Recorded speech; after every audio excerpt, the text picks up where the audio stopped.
Ito na lang po kayo ng mister niyo. Huwag po kayo mag-alala. Gagawin din po ang infection ng baby.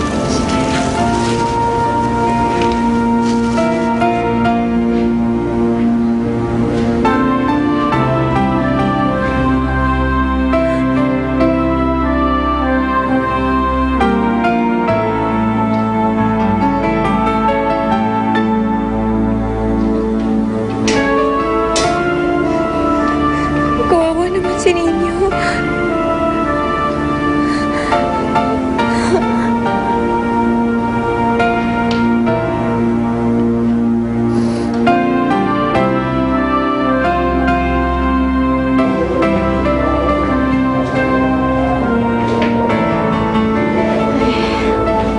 Pinauwi ko na si Paula.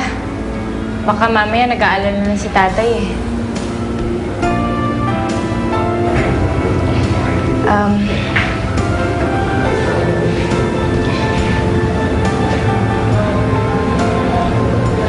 Dave, salamat nga pala ah.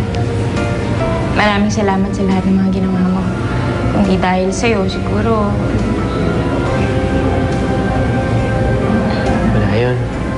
Huwag mo isipin yun. Kamusta ka? Eto, may anak na. Si Lester, ba't wala dito? Wala na siya. Hiwalay na kayo? Kamusta si Bianca? Hiwalay na rin kami. Si Lester nga pala. Ano nangyari? Hiwalay na kayo ni Bianca?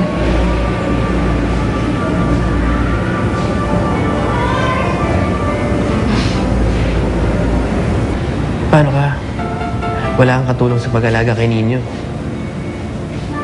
Alam mo, Dave, sa totoo lang, nung una takot na takot ako.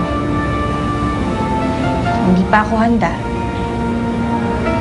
Hindi ko alam kung anong gagawin ko. Naiintindihan kita. Mahirap magpalaki ng bata na mag-isa. Pero ngayon,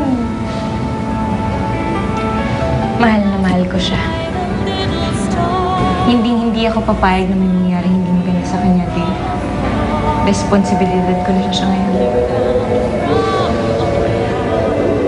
Sa akin naman, kung natuloy ang kasal namin ni Bianca last year, siguro may anak na ako. Buti lang at hindi natuloy. Bakit naman? Dahil kung magkakaanak ako, gusto ko nanay katulad mo. Sana